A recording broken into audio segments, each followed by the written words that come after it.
आज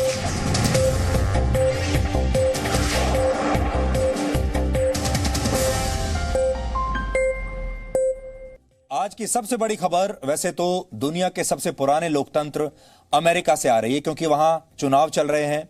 सब लोग जानना चाहते हैं कि अमेरिका में क्या होगा, नया राष्ट्रपति कौन बनेगा, ट्रंप जीतेंगे या हारेंगे। और हमने भी आज यही सोचा था कि हम आपको दुनिया के सबसे पुराने लोकतंत्र के इस फैसले के बारे में आज जरूर बताएंगे। आज हमारी पहली खबर वही होती।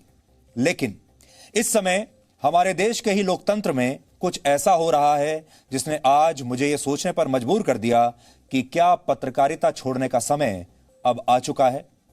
आज हमारे पास दो विकल्प थे।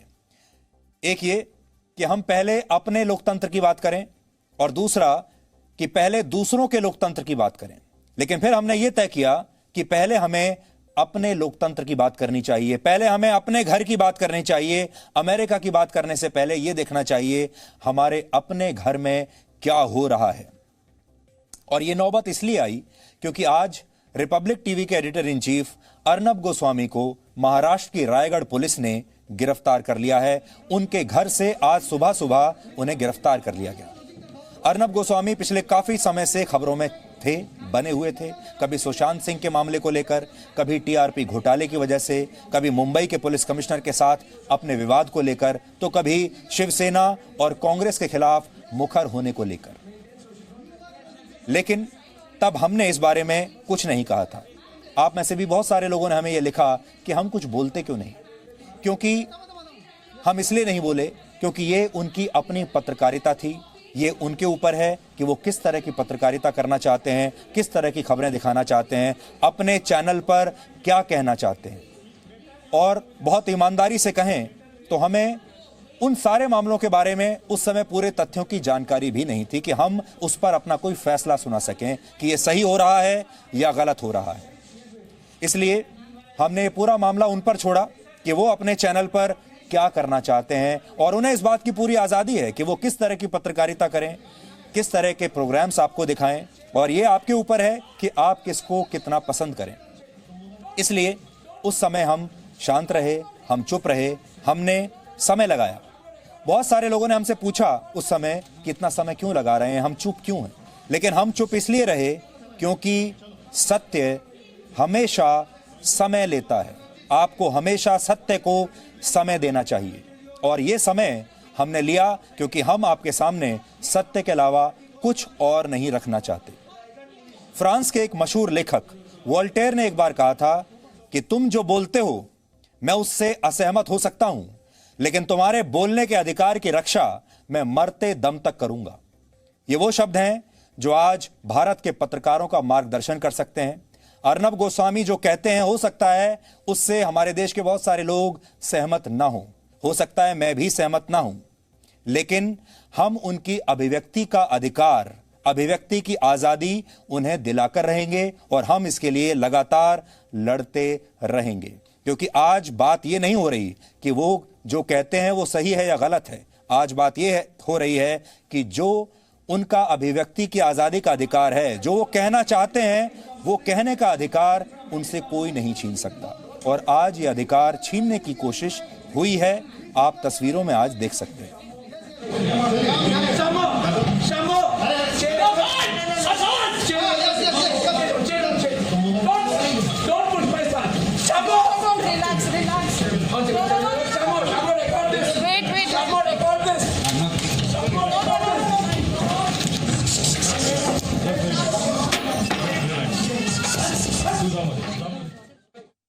इसलिए आज हमने ये सोचा कि आज हम अर्नब गोस्वामी पर बात करेंगे, आज हम पत्रकारिता पर बात करेंगे, आज हम इस पर बात करेंगे कि सच बोलना अब कितना बड़ा जोखिम हो सकता है, सच बोलना कितना महंगा पड़ सकता है। और आज हम आपको ये भी बताएंगे कि झूठ अब कितनी खतरनाक मिसाइल बन चुका है और झूठ का सामना करना अब बहुत मुश्किल होता जा रहा है और सच का साथ देना उससे भी ज़्यादा मुश्किल होता जा रहा है। तो रास्ता क्या है?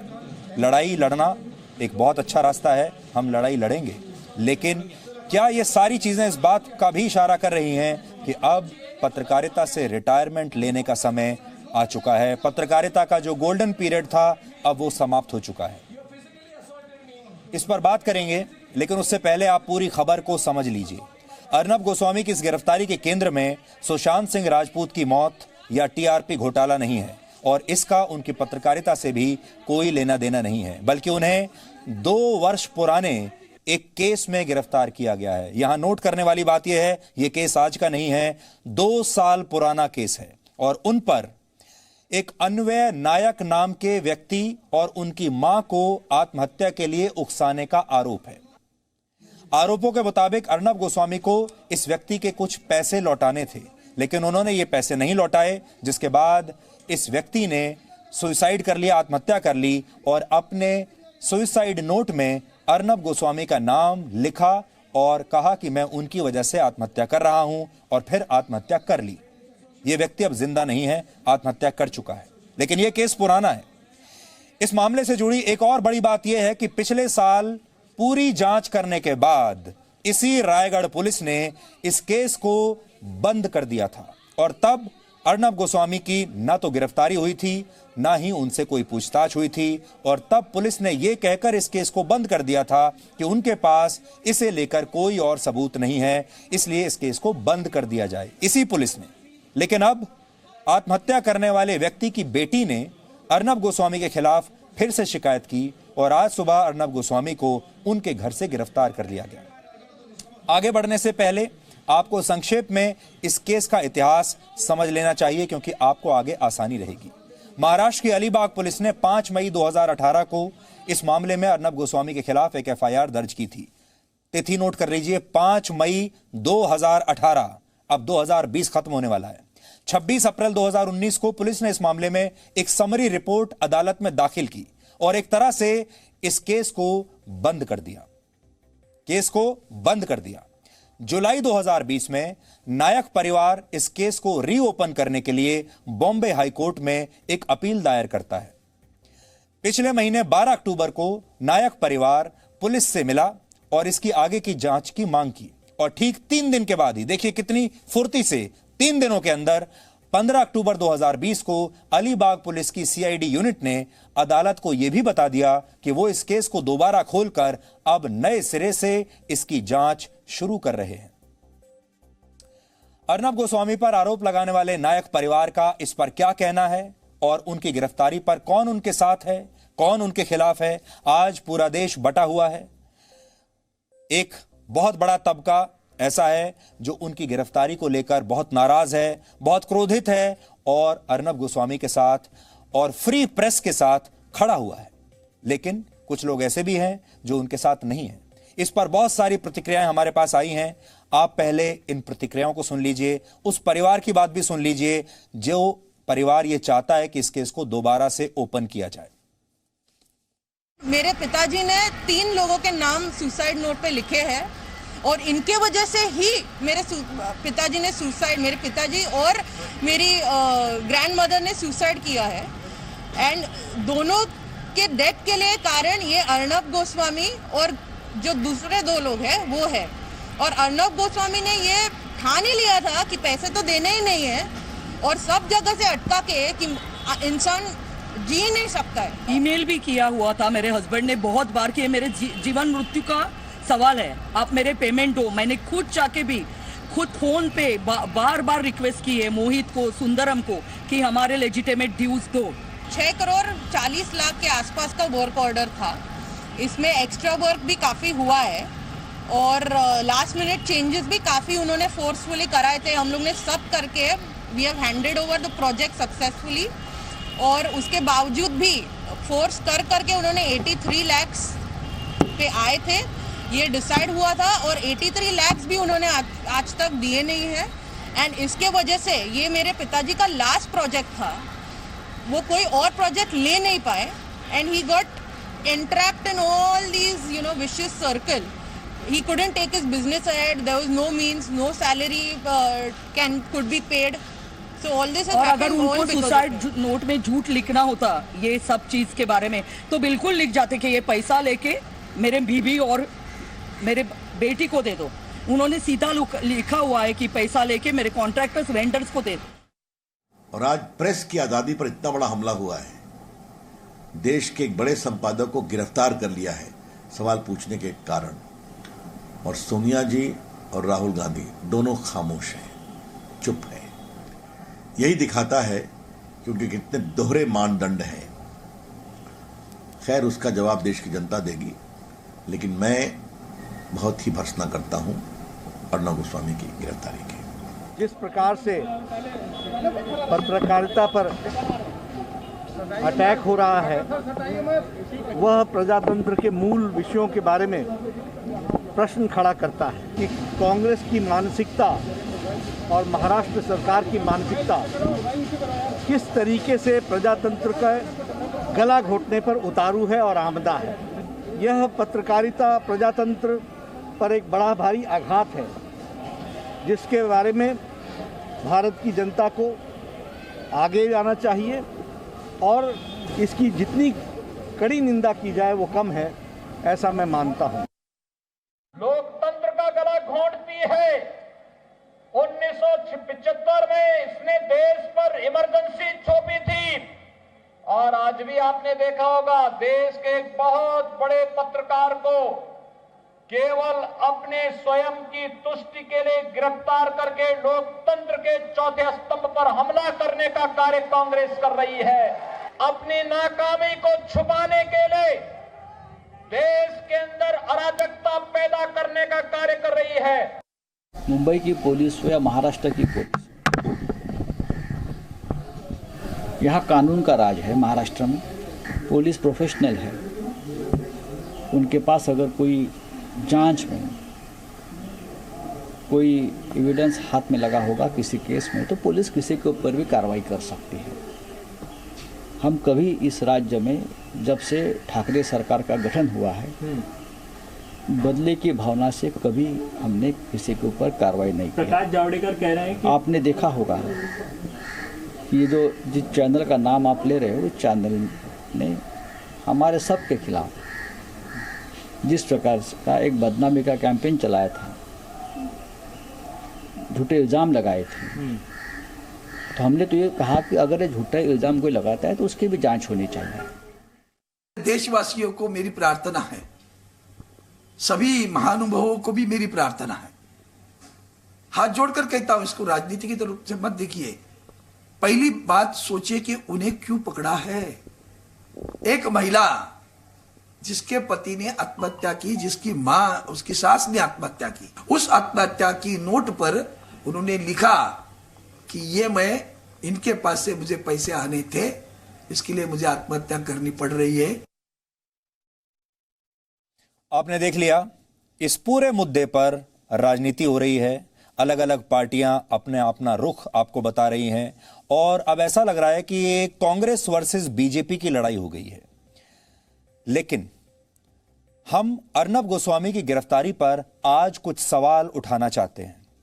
आप भी उन सवालों को ध्यान से सुनिएगा और तय कीजिएगा कि क्या सही आपको लग रहा है, क्या गलत आपको लग रहा है, क्योंकि जनता की ताकत सबसे बड़ी होती है। पहला सवाल यह है कि जिस पुलिस ने तकरीबन 1 साल की जांच के बाद इस मामले में यह कहकर क्लोजर रिपोर्ट फाइल कर दी थी कि उनके पास आरोपियों के खिलाफ सबूतों का अभाव है, यानी कोई सबूत नहीं है, उसी पुलिस को आज अचानक अर्नब गोस्वामी और 2 अन्य आरोपियों के खिलाफ कौन से नए सबूत मिल गए, कौन सा ऐसा नया सबूत सामने आ गया जिसके बाद यह जांच फिर से शुरू हो गई और आज उन्हें उनके घर से गिरफ्तार भी कर लिया। हम जानना चाहेंगे, देश जानना चाहेगा। दूसरा सवाल यह है, पुलिस कस्टडी में किसी आरोपी से पूछताछ कुछ खास परिस्थितियों में ही की जाती है, जैसे कि अगर किसी आरोपी के देश छोड़कर भाग जाने की आशंका हो, या फिर वो सबूतों को मिटाने की कोशिश करे, इस बात की आशंका हो, या ये आशंका हो कि वो गवाहों को प्रभावित करेगा, तभी अरेस्ट करके पूछताछ की जाती है। लेकिन 2 साल पुराने इस मामले में अब तक ऐसी कोई भी वजह पुख्ता तौर पर नजर नहीं आई। फिर आज अचानक पुलिस को उन्हें गिरफ्तारी में लेकर पूछताछ करने की ऐसी जरूरत क्यों आ पड़ी, यह दूसरा सवाल है। तीसरा सवाल यह है कि ऐसे में आरोपी को पूछताछ के लिए नोटिस भेजकर पुलिस स्टेशन बुलाया जा सकता था और बयान दर्ज करने के बाद जांच आगे बढ़ाई जा सकती थी, लेकिन बजाय इसके पुलिस ने कोई नोटिस जारी किए बिना अचानक अर्नब गोस्वामी के घर पहुंचकर उन्हें सीधे गिरफ्तार कर लिया। चौथा सवाल यह है, इस कार्रवाई के दौरान आरोपी को अपने वकीलों से भी बात करने का कोई मौका नहीं दिया गया। ये सारे सवाल वो हैं जो आशंका पैदा करते हैं, जो मन में डाउट पैदा करते हैं, जिससे ये लगता है कि अचानक ऐसा क्या हुआ, जिससे ये लगता है कि हो सकता है कि ये कार्रवाई बदले की कार्रवाई के नजरिए से की गई हो। हम समय लेना चाहते थे आपसे, और हो सकता है सुशांत सिंह राजपूत के मामले पर हमारी राय उनसे नहीं मिलती थी, टीआरपी स्कैम के मामले में हमारी राय उनसे नहीं मिलती थी, और बाकी मुद्दों पर भी हमारी राय उनसे नहीं मिलती थी। वो जिस तरह की पत्रकारिता करते हैं, हो सकता है उसमें भी हमारी राय उनसे नहीं मिलती थी। तब हम बीच में नहीं आए, बीच में नहीं पड़े। आपके बीच की बात है, उनके बीच की बात है, वो क्या कहना चाहते हैं उनके ऊपर है। लेकिन आज हमें उनका साथ देना ही पड़ेगा, क्योंकि अगर आज देश के मीडिया ने, देश के पत्रकारों ने अगर उनका साथ नहीं दिया, अगर आज देश का पूरा मीडिया एक साथ नहीं आया, तो फिर इस देश में अनर्थ हो जाएगा। इसके बाद सरकारों को रोकना मुश्किल हो जाएगा, इसके बाद पुलिस को रोकना मुश्किल हो जाएगा, इसके बाद देश के बड़े बड़े पत्रकार आपको न्यूज स्टूडियो में कम दिखेंगे और थानों में और अदालतों में ज्यादा दिखेंगे। सच बोलने से पहले होंठ कांपने लगेंगे, सच बोलने से पहले दिल बैठने लगेगा, सच बोलने से पहले थाने की तस्वीरें सामने आने लगेंगी, सच बोलने से पहले पत्रकार ये सोचेंगे कि मेरी जान कैसे बचेगी। इसलिए आज बहुत जरूरी है कि ये बात हम आपके साथ करें, और आज हम उनका साथ देना चाहते हैं, खुलकर देना चाहते हैं, क्योंकि ये मुद्दा बहुत बड़ा है। ये एक पत्रकार, एक चैनल से कहीं ज्यादा बड़ा मुद्दा है। हम समय लेना चाहते थे क्योंकि हमने बचपन से कहावत सुनी थी कि slow and steady wins the race, यानी जो आराम से और स्थिरता के साथ काम करता है वही अंत में रेस को जीतता है। और सच भी ऐसा ही होता है। सत्य धीरे से चलता है, सत्य तेजी में नहीं आता, सत्य T20 के मैच जैसा नहीं है, लेकिन अंत में विजय सत्य की ही होती है। यही हम सुनते हुए आए हैं। लेकिन न्यूज चैनल्स इसका ठीक उलट कर रहे थे, और सबके बीच ये होड़ लगी थी कि कौन पत्रकारिता को ताक पर रखकर सबसे आगे निकल सकता है। पर आज सुबह जब अर्नब गोस्वामी की गिरफ्तारी हुई तो हमें लगा कि इस पर बात करने का समय अब आ चुका है। अब इस पर और ज्यादा चुप नहीं रहा जा सकता, क्योंकि इस गिरफ्तारी के दूरगामी परिणाम होंगे। ये गिरफ्तारी एक अलार्म की तरह बज रही है, और आज हम देश के लोगों से ये कहना चाहते हैं, मीडिया से ये कहना चाहते हैं, सरकारों से ये कहना चाहते हैं, ये अलार्म बज रहा है। आपकी नींद तोड़ने के लिए इस अलार्म को बंद करके दोबारा मत सो जाइएगा। ये अलार्म आपको जगाने के लिए है। हमारे देश में लोग पत्रकार इसलिए बनते थे क्योंकि हम आपके लिए, समाज के लिए कुछ करना चाहते थे। आपके प्रतिनिधि बनकर दुनिया की हर ऐसी जगह पर खड़े रहना चाहते थे जहां कोई इतिहास बन रहा हो। हम आपको सही खबर बताना चाहते थे, सच बताना चाहते थे, आपको बताना चाहते थे कि सही क्या है और गलत क्या है। जब हम पत्रकारिता की पढ़ाई कर रहे थे अलग अलग जर्नलिज्म के इंस्टीट्यूट्स में, तब हमें क्या बताया गया था, आज सुनिए। हमें बताया गया एक पत्रकार को कभी चुप नहीं बैठना चाहिए, यही पत्रकार का सबसे बड़ा गुण होता है, लेकिन यही पत्रकार की सबसे बड़ी गलती भी होती है। फिर भी एक पत्रकार को बोलना चाहिए, और जितना जल्दी हो सके उतना जल्दी बोलना चाहिए, चाहे माहौल किसी की जीत के जश्न का हो या माहौल डर का हो। पत्रकार को हर हाल में बोलना चाहिए। पत्रकार चुप रहने के लिए नहीं है, और इसका मकसद सिर्फ और सिर्फ ये होना चाहिए कि आप तक सच पहुंच सके। लेकिन हमने ये कभी नहीं सोचा था कि एक दिन पत्रकार खुद खबर बन जाएंगे, खबर आपको देते देते हम खुद खबर बन जाएंगे। लेकिन आज स्थिति यह है कि मीडिया, पत्रकार, रिपोर्टर, एंकर्स, सब लोग खुद खबर बन गए हैं। ऐसा हमने कभी नहीं सोचा था। हम ये सोचकर पत्रकारिता में आए भी नहीं थे कि एक दिन हम अपने ही बारे में आपको खबर बता रहे होंगे, अपने ही बारे में रिपोर्टिंग कर रहे होंगे। लेकिन आज वो नौबत आ गई है और हम खुद खबर बन गए हैं। कार्यपालिका, विधायिका, न्यायपालिका और मीडिया, इन्हें लोकतंत्र के 4 स्तंभ माना गया है, और पूरा लोकतंत्र इन 4 स्तंभों पर टिका है। इनमें से अगर एक का भी संतुलन बिगड़ा तो लोकतंत्र पर संकट आ जाएगा। लेकिन आज हमें यह आपको बताते हुए बहुत चिंता हो रही है कि मीडिया का जो स्तंभ है अब वो कमजोर हो रहा है। मीडिया के स्तंभ पर अब एक के बाद एक हथौड़े चल रहे हैं, और अगर ये स्तंभ कमजोर होकर गिर गया तो आप अंदाजा लगा सकते हैं कि आगे क्या होगा। जब हम पत्रकारिता में आए तो हमें इस पेशे में लाने वाली ऊर्जा जो थी वो थी सच कहने की आदत। हम हमेशा से ये सुनते आए थे, सत्य परेशान हो सकता है लेकिन पराजित नहीं हो सकता। लेकिन अब समय बदल गया है, अब सत्य परेशान भी होता है और कई बार पराजित भी हो जाता है।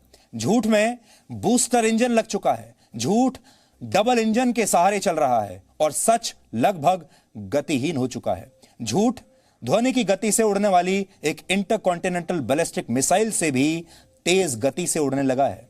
ऐसी ही एक मिसाइल को 7 किलोमीटर की दूरी तय करने में 1 सेकंड का समय लगता है, लेकिन सोशल मीडिया पर एक बटन दबाकर आधे सेकंड में झूठ को दुनिया के एक कोने से दूसरे कोने तक पहुंचाया जा रहा है। ये झूठ इतनी तीव्र गति से चलता है कि अब सत्य का रेडार भी इसे पकड़ नहीं पाता।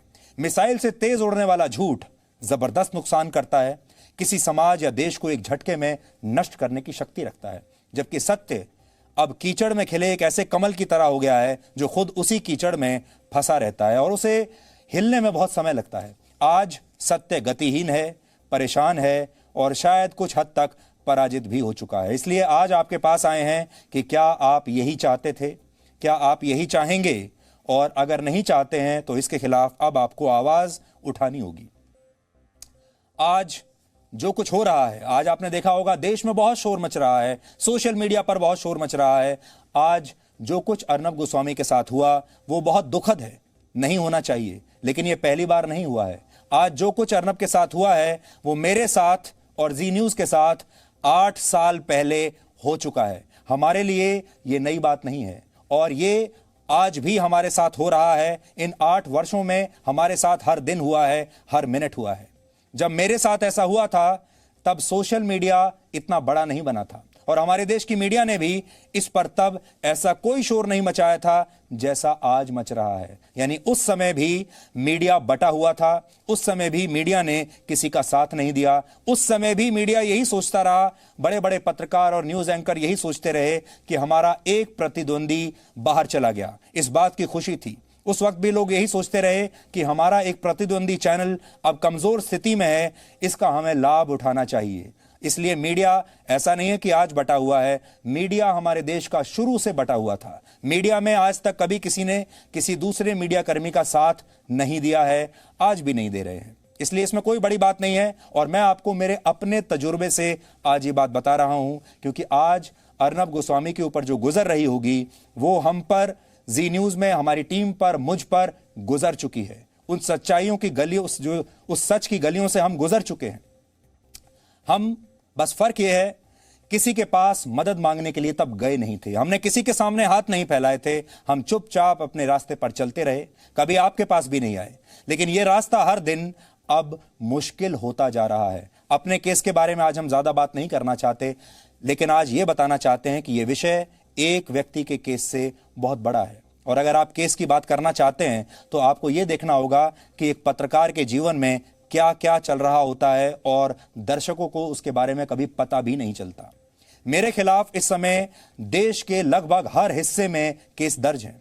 जम्मू में जमीन जिहाद की खबर जब आपको दिखाई, तब केरल में गैर जमानती धाराओं में एफआईआर दर्ज हुई। पश्चिम बंगाल में जब धूलागढ़ में दंगे हुए थे वो खबर दिखाई तो वहां पर 2 एफआईआर दर्ज हो गई। शार्ली हेब्दो मैगजीन में जो कार्टून छपा था, जब उसके ऊपर आपको रिपोर्ट दिखाई तो हैदराबाद में केस चल पड़ा। इस मामले पर दिल्ली में भी एक केस हमारे खिलाफ दर्ज है। आपको याद होगा 2012 में जब निर्भया कांड हुआ था, तब निर्भया के दोस्त का इंटरव्यू किया और दिल्ली पुलिस ने एक और नई एफआईआर दर्ज कर ली। डीएनए के एक एपिसोड में महर्षि वाल्मीकि का नाम लेने पर एक और केस पंजाब में इस समय चल रहा है। तृणमूल कांग्रेस की सांसद महुआ मोइत्रा का भाषण दिखाने पर उस पर टिप्पणी करने पर दिल्ली में मानहानि का एक और मुकदमा चल रहा है। 2012 में एक और बड़े कॉरपोरेट हाउस के खिलाफ खबर दिखाने पर भी हमारे खिलाफ, मेरे खिलाफ एक नहीं कई केस, कई एफआईआर दर्ज की गई थी। और अब तो बॉलीवुड के खिलाफ बात करने पर भी आज ही मेरे खिलाफ एक और केस दर्ज किया गया है। अब आप सोचिए कितने सारे केसेस एक साथ, ये एक पत्रकार की बात है, एक चैनल की बात है जो आज मैं आपको बता रहा हूं। एक केस को लड़ने के लिए पुलिस स्टेशन बार बार जाना पड़ता है, कोर्ट के चक्कर लगाने पड़ते हैं, वकील रखने पड़ते हैं, वकील पैसा लेते हैं, लाखों करोड़ों रुपया वकील लेते हैं, और ये सब आपकी सारी ऊर्जा को खींच लेता है। इस पर पैसा खर्च होता है, इस पर आपकी शक्ति खर्च होती है, इस पर आपका समय बर्बाद होता है, और इस पर आप खुद चिंता में जाते हैं, आपका परिवार चिंता में चला जाता है। जो आज अर्नब गोस्वामी के परिवार को समझ में आ रहा होगा, आप सब अंदाजा लगा सकते हैं कि आज जब अर्नब गोस्वामी हिरासत में है तो उनके परिवार पर क्या बीत रही होगी, क्योंकि परिवार की इसमें क्या गलती है। लेकिन ये सब हम किस लिए करते हैं, बड़ा सवाल ये है। इसलिए करते हैं ताकि आप तक सच पहुंचा सकें, लेकिन जब सच पराजित होने लगता है तो हमें भी निराशा होती है, कुछ समय के लिए हमारी हिम्मत भी टूटने लगती है। बड़ा सवाल फिर से आपके सामने रख रहा हूं, कभी सोचकर देखिएगा, ये सारे जो रिस्क लेते हैं पत्रकार, अर्नब गोस्वामी भी जो ले रहे हैं, बाकी लोग भी जो ले रहे हैं, हमने भी जो खबरें दिखाई, इनमें हमारा निजी फायदा क्या था? किसी भी पत्रकार का निजी फायदा क्या है? ये सब इसलिए करते हैं ताकि आप तक जानकारी किसी तरीके से पहुंच जाए। जान पर खेलकर वो जानकारी आप तक पहुंचाते हैं, चाहे वो युद्ध के मैदान से हो। बहुत सारे लोग चाहते हैं कि हम खबर ना दिखाएं, खबरों के नाम पर सिर्फ विज्ञापन दिखाएं, यानी एक तरह से हम सिर्फ फरमाइशी खबरें आपके सामने पेश करते रहें, क्योंकि वो सबसे सुरक्षित है, सबसे सेफ है। लेकिन जैसा कि कहा जाता है, असली खबर वो होती है जिसे कोई ना कोई दबाने की कोशिश करता है, बाकी सब विज्ञापन है। असली खबर वो होती है जो किसी को चुभती है, असली खबर वो होती है जिसे कोई रोकने की कोशिश करता है, असली खबर वो होती है जो किसी को घायल करती है, जिससे सच बाहर निकलता है। इसलिए असली खबरों को लोग पसंद नहीं करते, और इसके अलावा जो कुछ भी है वो सब विज्ञापन है। सच भी ऐसा ही होता है, सच परेशान करता है लोगों को, सच अनकंफर्टेबल बना देता है आपको, सच चुभता है। हमने इसे ही अपना ध्येय वाक्य माना, लेकिन इसके बदले में हमें क्या मिला? इसके बदले में देश के लगभग हर कोने में हमारे खिलाफ मामले दर्ज हैं, हमें अदालतों में घसीटा गया, कोशिश की गई कि हमारा सारा समय अपनी पैरवी करने में ही गुजर जाए और हमें पत्रकारिता करने की फुर्सत मिले ही नहीं। अगर हमारे खिलाफ केस नहीं होता है तो बड़े बड़े कॉरपोरेट्स को चिट्ठियां लिखकर यह कहा जाता है कि इनकी आर्थिक सप्लाई लाइन काट दी जाए, इनके विज्ञापन बंद कर दिए जाएं, इनके चैनल अपने आप बंद हो जाएंगे, पत्रकार बेरोजगार हो जाएंगे। लेकिन क्या आप जानते हैं कि जिन पत्रकारों से उनकी रोजी रोटी छीनने की कोशिश की जाती है, उनकी कमाई एक पब्लिक रिलेशन एजेंट से भी कम होती है। आज बड़ा सवाल यह है, जो मैं आपको पहले भी लेकर आया था, कि क्या पत्रकारिता छोड़ने का समय आ गया है? क्या अब एक पीआर एजेंट बनने का समय आ गया है? क्या पब्लिक रिलेशंस में चले जाने का समय आ गया है? क्या अब खबरों की दुनिया छोड़कर विज्ञापन की दुनिया में जाने का समय आ गया है? क्योंकि विज्ञापन में सब लोग खुश रहते हैं। अगर आज हम आपको विज्ञापन जैसी फरमाइशी खबरें दिखाने लगें तो सब खुश रहेंगे, सरकारें खुश रहेंगी, जो लोग विज्ञापन देते हैं वो खुश रहेंगे, पुलिस खुश रहेगी, सत्ता में जो लोग बैठे हैं वो खुश रहेंगे, नेता खुश रहेंगे। बस एक चीज होगी, आप तक सच नहीं पहुंचेगा। एक रिसर्च के मुताबिक वर्ष 2004 में अमेरिका में एक पीआर एजेंट की औसत कमाई, मासिक कमाई 2.5 लाख रुपए थी, जबकि एक पत्रकार सिर्फ 2 लाख रुपए महीने कमाता था। यह अमेरिका की एक रिसर्च है। 2013 में एक पीआर एजेंट की औसत कमाई बढ़कर 3.5 लाख रुपए प्रति महीने हुई, जबकि इस दौरान एक पत्रकार की औसत कमाई में सिर्फ 22,000 रुपए की वृद्धि हुई। जैसा आपको बताया, ये तो अमेरिका की बात हम कर रहे हैं। सोचिए भारत के पत्रकारों का क्या हाल है। ऐसे में न जाने कितने पत्रकारों को लगता होगा कि जब साज सज्जा वाला झूठ इतने पैसे कमाकर देता है तो पत्रकारिता, मुश्किल पत्रकारिता छोड़कर क्यों ना पब्लिक रिलेशंस में चला जाए, क्यों ना विज्ञापन की दुनिया में चला जाए। पीआर करना आसान है, लेकिन सच बोलना बहुत मुश्किल है। लेकिन जिस समाज में लोग सत्य बोलना बंद कर देते हैं, उस समाज का पतन निश्चित है, और अंत में उस समाज में कोई भी सच बोलने वाला बचता नहीं। मार्टिन निमोलर जर्मन कवि हुआ करते थे, बड़े मशहूर कवि हैं, और निमोलर जर्मनी में नाजी शासन का विरोध करने के लिए उन्हें जाना जाता था। उन्होंने इस संदर्भ में एक बहुत शानदार कविता लिखी थी जिसका शीर्षक है फर्स्ट दे केम, और ये कविता आज मैं भारत के पत्रकारों के लिए पढ़ रहा हूं। इस कविता का हिंदी में अनुवाद किया है ताकि सबको समझ में आ जाए, आपको भी समझ में आ जाए। यह कविता कुछ इस तरीके से है। पहले वो आए कम्युनिस्टों के लिए और मैं कुछ नहीं बोला क्योंकि मैं कम्युनिस्ट नहीं था। फिर वो आए ट्रेड यूनियन वालों के लिए और मैं कुछ नहीं बोला क्योंकि मैं ट्रेड यूनियन वाला नहीं था। और फिर वो आए यहूदियों के लिए और मैं कुछ नहीं बोला क्योंकि मैं यहूदी नहीं था। और फिर वो आए मेरे लिए, और तब तक कोई नहीं बचा था जो मेरे लिए बोलता। आज भारत के पत्रकारों पर यह जो कविता है बिल्कुल फिट बैठती है। जब तक दूसरे लोगों की गिरफ्तारी हो रही है, जब तक दूसरे लोगों पर एक्शन हो रहा है, लोग चुप रहते हैं, कभी नहीं बोले। और जिस दिन ये पुलिस उन्हें ढूंढते हुए उनके घर में आ जाएगी और जब वो पीछे मुड़कर देखेंगे तो पाएंगे कि उनके लिए आवाज उठाने वाला कोई नहीं बचा। तब तक बहुत देर हो जाएगी, इसलिए आज हम अपनी आवाज उठा रहे हैं। पीआर एजेंट किसी कंटेंट को सजावट के साथ लोगों तक पहुंचाते हैं और अक्सर उसमें विज्ञापन से मिले पैसे का बूस्टर इंजन लगा होता है, लेकिन खबर वो है जो किसी को चुभे, किसी को परेशान करे, और सत्य अक्सर लोगों को परेशान ही करता है। इसकी सजा नहीं मिलनी चाहिए। जिस खबर से कोई परेशान नहीं होता, जिसे कोई दबाना नहीं चाहता, जिस खबर का मकसद सिर्फ ज्यादा से ज्यादा लोगों तक पहुंचाना हो, वो खबर नहीं होती, वो विज्ञापन ही होता है। आज हम एक ऐसे दोराहे पर खड़े हैं जहां हमें यह तय करना है कि हमें आपको खुश करने वाली विज्ञापन जैसी खबरें दिखानी है या फिर किसी को चुभने वाला सच दिखाना है। हम सत्य दिखाएंगे तो फिर हमारे खिलाफ एफआईआर होंगी, हमारा सर्विलांस शुरू हो जाएगा, फोन की रिकॉर्डिंग शुरू हो जाएगी, सर्विलांस होगा, जान से मारने की धमकियां मिलेंगी, परिवार घर से बाहर नहीं निकल पाएगा, सोशल मीडिया पर ट्रोलिंग होगी और उसके बाद अदालतों में मुकदमे चलेंगे। जबकि हम अगर आपको विज्ञापन दिखाना शुरू कर दें, खुशनुमा खबरें दिखाना शुरू कर दें, तो सब कुछ ठीक रहेगा। लेकिन यह आपके साथ बेईमानी होगी और जो पत्रकार इस बेईमानी से इनकार कर देंगे, उन्हें लोकतंत्र के मीडिया वाले चौथे स्तंभ में जिंदा चिनवा दिया जाएगा।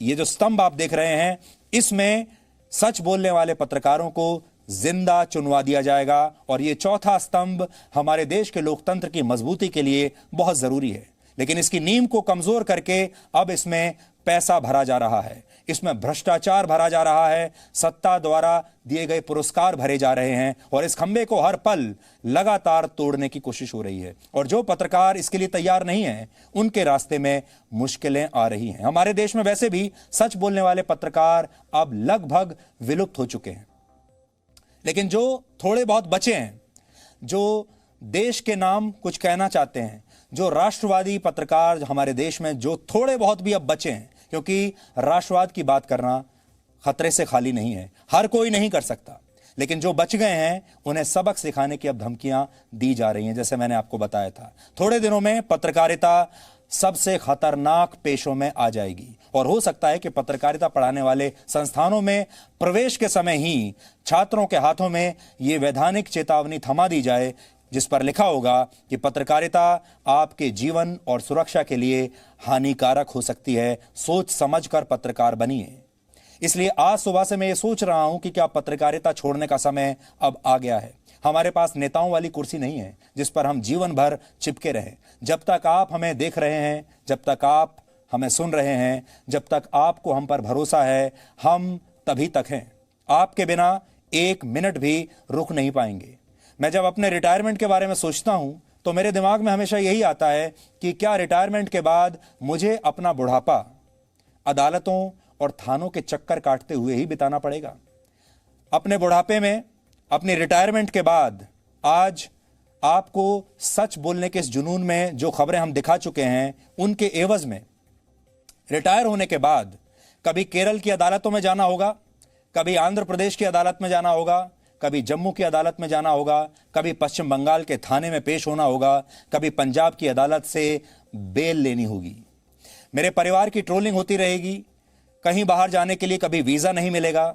अपनी और अपने परिवार की सुरक्षा का डर हमेशा सताता रहेगा और परिवार यह पूछता रहेगा कि हमारी गलती क्या थी। और जो सच के साथ समझौता कर लेंगे उन्हें बड़े बड़े पुरस्कार मिलेंगे, विदेश यात्राएं मिलेंगी, बड़े बड़े अखबारों में, पश्चिमी मीडिया में कॉलमिस्ट बनने के ऑफर आएंगे, बड़ी बड़ी विदेशी यूनिवर्सिटीज में पढ़ाने के मौके मिलेंगे, शानदार जीवन वो जी सकेंगे। और जो स्तंभ हम आपको बता रहे थे मीडिया का, ऐसे लोगों के लिए जो मीडिया का स्तंभ होता है उसमें शानदार, उसके चारों तरफ फूल लिपटे होते हैं, फूलों वाली बेल लिपटी होती है और ये देखने में बड़ा खूबसूरत लगता है।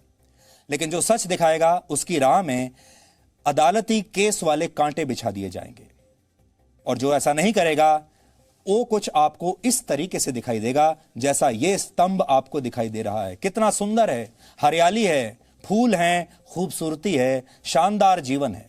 अगर ऐसा ही चलता रहा तो एक समय ऐसा आ जाएगा जब माँ बाप अपने बच्चों से कहेंगे कि बेटा कुछ भी बन जाना, लेकिन पत्रकार कभी मत बनना, और अगर बन भी जाओ तो सच कभी मत बोलना। यह स्थिति बहुत खतरनाक है, क्योंकि अगर ऐसा हुआ तो लोकतंत्र का पतन हो जाएगा। लोकतंत्र के चौथे स्तंभ को सत्ता के हथौड़ों से कमजोर कर दिया जाएगा, लेकिन इसके ऊपर फूल पत्तियां और सुंदर सुंदर बेल लगा दी जाएंगी जो कि नकली होंगी, प्लास्टिक की होंगी। आगे चलकर कोई भी राज्य सरकार या केंद्र सरकार यह तय कर देगी कि अगर पत्रकारों ने सत्ता की बेलदारी नहीं की तो उन्हें जीवन भर अदालतों से बेल लेने के लिए चक्कर लगाने पड़ेंगे।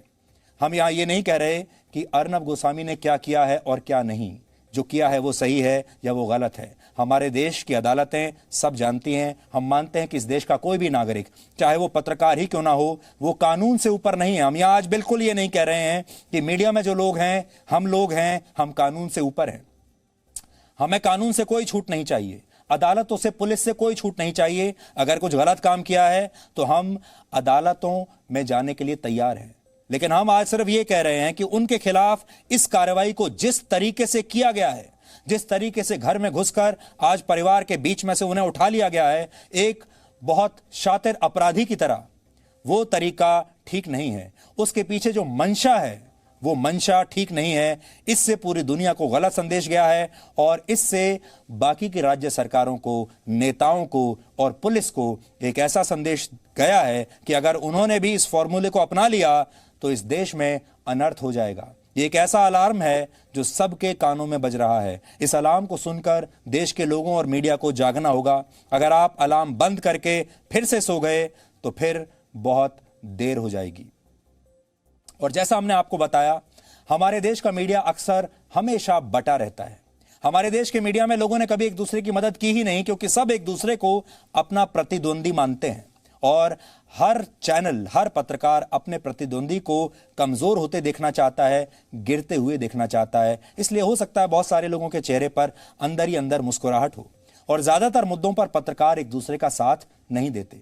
लेकिन हम इस बात से सहमत नहीं है। आपको याद होगा, इसी साल जनवरी के महीने में एक Hindi news channel news nation के कंसल्टिंग एडिटर दीपक चौरसिया शाहीन बाग गए थे और वहां पर उनके साथ मारपीट हुई थी। लेकिन इसके बाद देश के जो बड़े बड़े पत्रकार थे, कोई उनके साथ नहीं आया, कोई उनको बचाने के लिए वहां नहीं गया। इसके बाद मैंने ये तय किया कि मैं दीपक चौरसिया के साथ शाहीन बाग जाऊंगा और वहां से दीपक चौरसिया के साथ मैंने पूरे देश को शाहीन बाग का सच दिखाया था।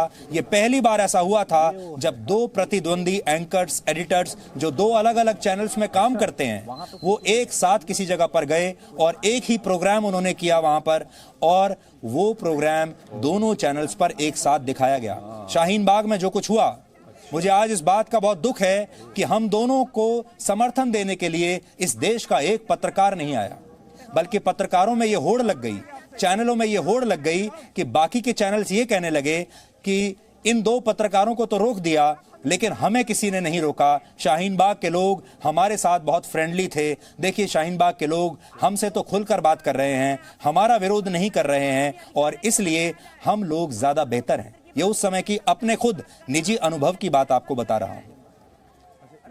कहते हैं जब सत्ता सत्य पर हावी होने लगे तो इसे आप बहुत अशुभ शुरुआत कह सकते हैं। इससे देश को बचाने की पहली जिम्मेदारी सिर्फ और सिर्फ मीडिया की होती है, पत्रकारों की होती है, और यह जिम्मेदारी पत्रकारों को निभानी ही पड़ेगी।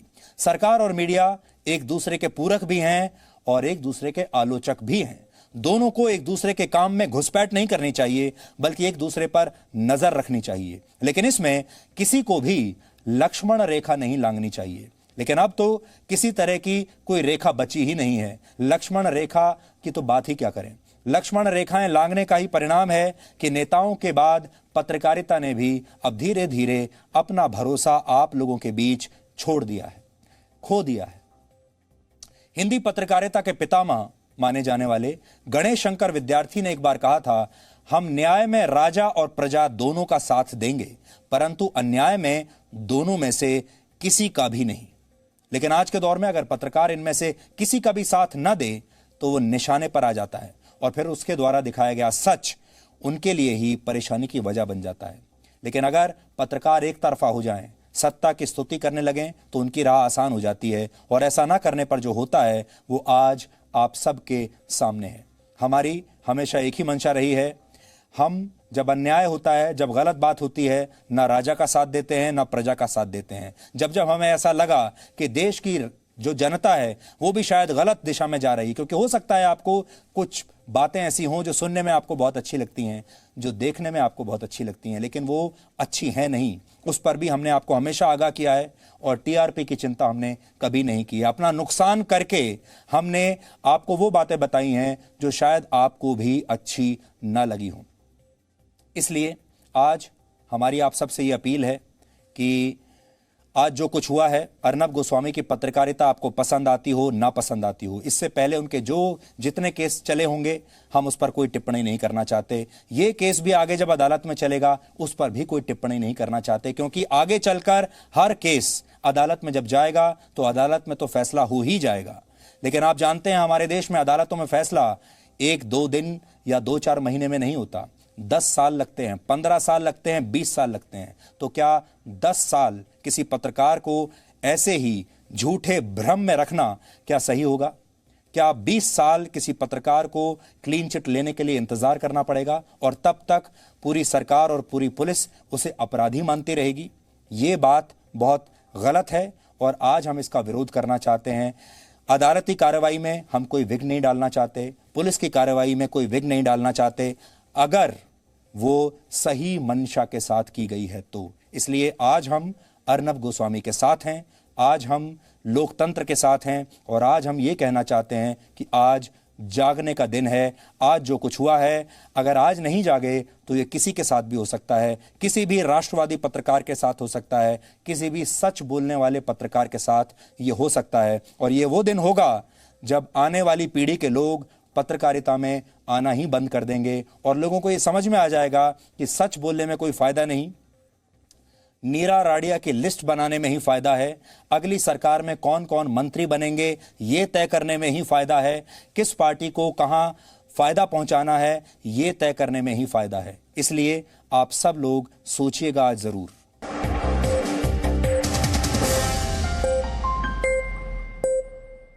Presenting B News app, available on Google Play and App Store. Download it now.